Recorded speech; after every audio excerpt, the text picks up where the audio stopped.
జన్మనిచ్చిన వారు కదండి, నవమాసాలు మోసి కన్న తల్లి కదండి. ఆమె ఏది చెప్పని వేదం అనుకుంటే ఎలా? ఆమె జ్ఞానవంతురాలా అజ్ఞానవంతురాలా? వీడికి జ్ఞానం ఉందా జ్ఞానం లేదా ఆలోచించాలి.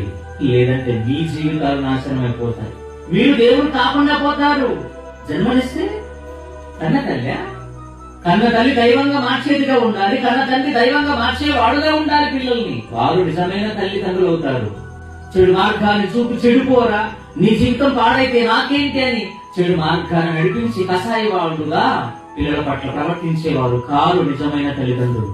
చూశాడు హేమాను, తండ్రి మార్గాన్ని చూశాడు, తాత మార్గాన్ని చూశాడు. ఏ మార్గం?